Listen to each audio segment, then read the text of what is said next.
இப்போல்லாம் பார்த்தீங்கன்னா, நான் வந்து மோஸ்ட்லி ஆன்லைனில் அப்படியே நம்ம சர்ச் பண்ணி, நிறைய வெப்சைட் சர்ச் பண்ணி, யூடியூபு, அப்புறம் இன்ஸ்டாகிராம் அந்த மாதிரி சர்ச் பண்ணியே நம்ம வந்து மேனுஃபேக்சரர்ஸ் முடிஞ்ச அளவுக்கு பிடிக்கிறோம். அண்ட் அது இல்லாமல் இப்போ நம்ம சேனல் கொஞ்சம் டெவலப் ஆகிட்டதுனால அவங்களே நம்மளை தேடி வர மாதிரி இருக்குது.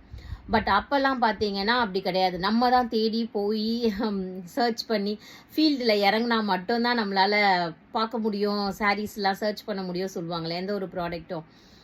அதனால அப்போல்லாம் பார்த்தீங்கன்னா இங்கேருந்து காஞ்சிபுரம் போவோம். காஞ்சிபுரத்துக்கு கார் எடுத்துகிட்டு போவோம். அதில் பார்த்தீங்கன்னா பெட்ரோலுக்கு நிறைய செலவாகும்.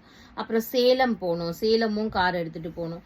ஸோ இந்த மாதிரி தான் நிறைய செலவாச்சே தவிர, ஸோ பர்டிகுலராக அந்த பிஸ்னஸ்னால நஷ்டம் அப்படின்னு சொல்ல முடியாது. ஸோ ஒரு ஸ்டேஜில் வந்து நாங்கள் வந்து காசு போட்டுட்டே அதுலேருந்து காசு போட்டுட்டே இருக்கோம். திரும்ப திரும்ப திரும்ப சாரீஸ் வாங்கிட்டே இருக்கோம். சாரீ விற்கிது, ஆனால் ப்ராஃபிட்டுன்னு எதுவும் வரல. ஏன்னா அந்த ப்ராஃபிட்லாம் என்ன ஆயிடுதுன்னு பார்த்தீங்கன்னா, இந்த ஸ்டால்ஸுக்கும் இந்த டிரான்ஸ்போர்ட்டேஷனுக்குமே எங்களுக்கு போயிடுச்சு.